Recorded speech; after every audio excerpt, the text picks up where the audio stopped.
नमस्ते दोस्तों। संभाजी महाराज की जीवन यात्रा को खोजने के लिए हमने अपनी बलिदान यात्रा पुणे से शुरू की। हम 4 राइडर्स निकल पड़े हमारे पहले फोर्ट पुरंदर के लिए। पुणे में स्थित इसी किले पर शंभूराजे का जन्म हुआ था। पर शंभू महाराज का जन्म कहाँ हुआ, कब हुआ, इन सबसे ज्यादा जरूरी था कि उनका जन्म किन हालातों में हुआ। शिवाजी महाराज को उनकी 27 वर्ष की उम्र तक कोई पुत्र नहीं हुआ था। जी हाँ, एक राजा के लिए यह बड़ा चिंता का विषय रहता है, क्योंकि राज्य को सही वक्त पर राजपुत्र का होना बड़ा जरूरी होता है। और तब तक शिवाजी महाराज को सिर्फ राजकुमारियां हुई थी।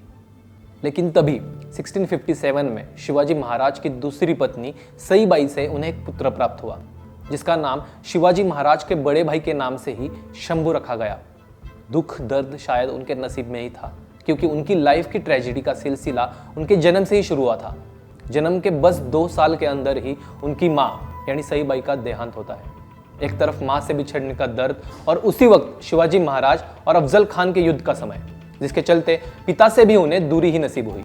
शायद इसीलिए जिंदगी भर वो अपने पिता के प्रेम के लिए तरसते रहे। पर उनके पिता ने जो कार्य हाथ में लिया था, उसके चलते उन्हें अपने पुत्र को प्रेम और ममता देना शायद ही कभी नसीब हुआ। आप समझ सकते हो माँ बाप के प्यार के बिना उनकी क्या कंडीशन हुई होगी। इन हालात के चलते उनकी पूरी रिस्पॉन्सिबिलिटी राजमाता जिजाऊ साहब पर आ गई, जिन्होंने पहले ही अपने संस्कारों से एक नेक दिल राजा का निर्माण किया था।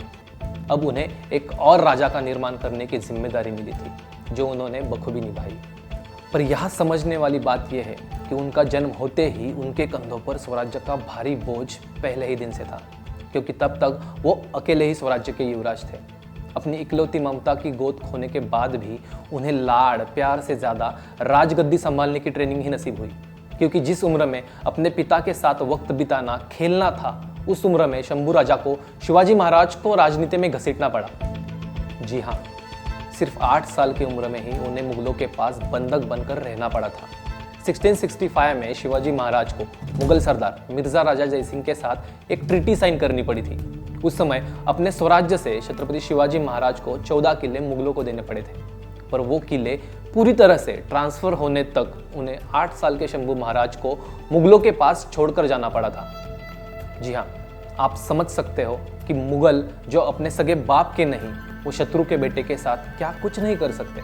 पर हालात ही कुछ ऐसे थे कि और कोई चारा नहीं था। इन सभी परिस्थितियों से गुजर के भी शंभू राजे ने ना कभी कोई कंप्लेंट की, ना ही कभी कोई रिस्पॉन्सिबिलिटी से इनकार किया। इस प्रकार शंभू महाराज का बचपन फूलों से ज्यादा कांटों से भरा था। ये हमने पुरंदर किले पर जाकर समझा। छत्रपति संभाजी महाराज की इस पुस्तक शिवपुत्र संभाजी से हमें ये सब समझ में आया। शंभू राजे की इन्हीं फीलिंग्स को समझने का प्रयास करते हुए हमने अपने अगले फोर्ट सुधागढ़ की तरफ प्रस्थान किया।